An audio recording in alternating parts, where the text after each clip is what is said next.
Welcome, sports fans. I'm Ian, I'm Rich. and we're a couple of Canuckleheads just talking sports. What's going on? Spring training's in the air. Ooh. Now, I heard about the automated balls and strikes Yes, that are coming in this finally year. coming in. Finally. I take it you are in favor of such a thing. Well, I've had it with the umpires, and they put the little box on the TV, so you're not even guessing anymore about what a ball or a strike is. Right. And when you see the missed call, nothing infuriates me more. Oh. You want to get me screaming at a TV set? Well, me too. I don't watch a lot of baseball. I'm more of a hockey guy, but when I do watch, that's the one thing that really does get to me. Yeah. Is when umpires are really inconsistent. Yes. Let's put it that way. I if they call a strike here, top of the, the strike zone, call it every time. But they don't. Yeah. They change, and that's what drives me crazy. Yeah, and I mean, I can understand the human element and all that. I'm not an advocate of that's a big part of the game. That's a whole other topic that I don't want to get off on that tangent today. But what I think, so the automated balls and strikes system and the way they're going to employ it, Yeah. I think actually really is cool, because at first they tried it out in the minor leagues, and it really was robot umps where the umpire would have an earpiece and it would be automatically called by the system, and he would just just be dictated to in terms of what the system said, and call it a strike or it's a ball. I loved the idea of that, but I can see where that might be taking it a little too far into automation. Right. The way that they're employing it is that the ump is going to call balls and strikes the way that it's been for eons. Right. But they're calling it actually the challenge system. So each team gets 2 challenges per game.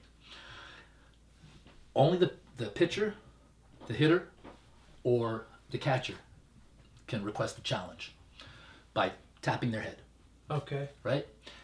You got to do it instantly. You Okay. can't refer to the coach. Nobody can look at a tablet and see what they think. Oh. It's got to be instantaneous. The pitch lands, call's made. Boom. You gotta request Yeah. a challenge or not. Wow. So you do that, Wow. so you get 2 a game, Yeah. and the way it works is that if you are correct in your challenge, you get to keep both your challenges. If you are wrong, pitcher, catcher, or hitter, in your challenge, you lose one of the challenges. Right. So it adds a little bit of strategy to it too, because what it does is you got to use your challenges judiciously.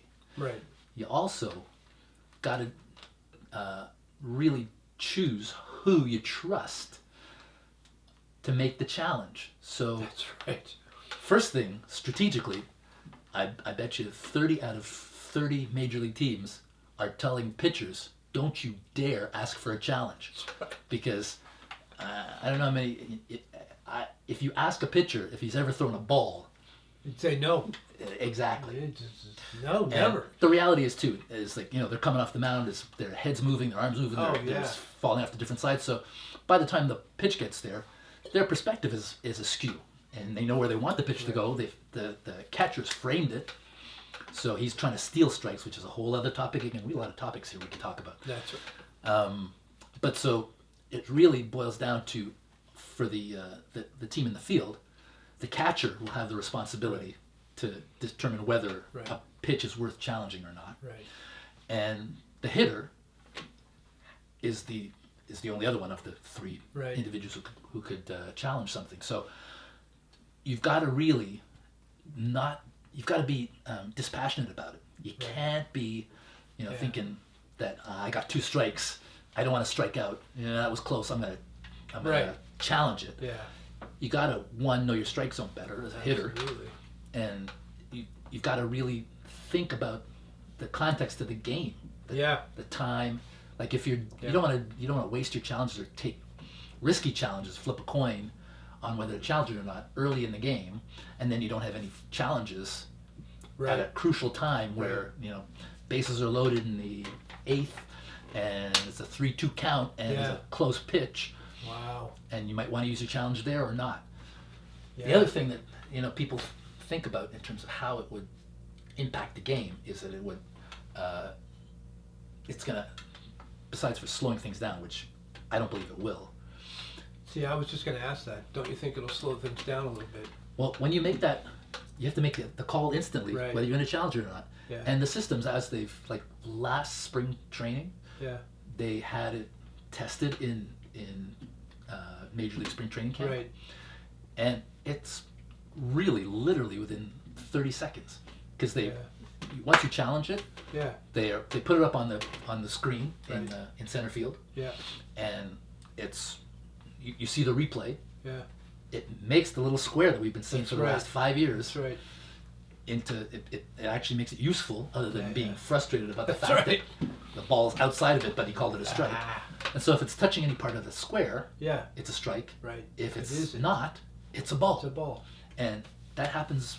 That replay happens within, I'd say, 30 to 60 seconds, give or take. Yeah. And it's over. There's no disputing. There's it's done. It's done. It's finished. Yeah. There's no arguing about anything. Get on to the next pitch. So it shouldn't slow the game down. I don't think it'll slow the game down in any discernible way. Right. And it actually adds an element of whether it adds an element as a fan, because how many times have you been sitting there watching a baseball game and you're screaming at I'm talking about me. Screaming at the TV. That's right. That's clearly outside, and there's a little box showing you that it's clearly outside. So the other thing is that you're not going to get it. What people think is that they might be challenging the really close ones and stuff like that. What's going to happen is that it's going to eliminate the really egregious misses. Yeah. Because you're probably not going to challenge a close one. That's right. Because it could go 50-50. That's right. It could go either way. But how many times have you been watching and it's clearly out of the zone? Oh, yeah. And it's called a strike. Yeah. That one is a gimme. Yeah. You got to do it right away. So that's what's going to get challenged first and foremost. The other thing that I think it's going to really do is that it's going to challenge the umpires to be really zoned in, because those egregious calls are going to add up. Yeah. And they're going to look bad. That's right. And if they're not really focused and zoned in and being consistent like we're talking about, that's right, like you want, then it's going to show up. Yeah. And it's going to be clear to everybody watching the game that this guy's a really bad umpire. You know what? It could be jobs could be on the line. Well, the unions can have something to say about that. Yeah, I know, but they might not. They might not make playoff games or World Series bonuses, games, things like that. Bonuses, that stuff. We don't know how they're punished for a bad job. Yeah, no, because that's the problem. We don't. There's never been a bad umpiring job. Oh, come on, Angel, come on. So, what do you guys think about this new system? I'm in favor. We know he's in favor. I'm still on the fence about it, just because I still think it'll take a little longer than you think. I think it'll slow the game down, and they've done a lot to speed the game up. They have. Which is what kept me from baseball for a long time, because I just couldn't get through a game. So what do you think about this new system? Let us know. Thanks for joining us. Just don't forget, wait a minute. Like and subscribe. Like and subscribe. What he said. Like and subscribe. It helps the channel. And until next time, keep hitting.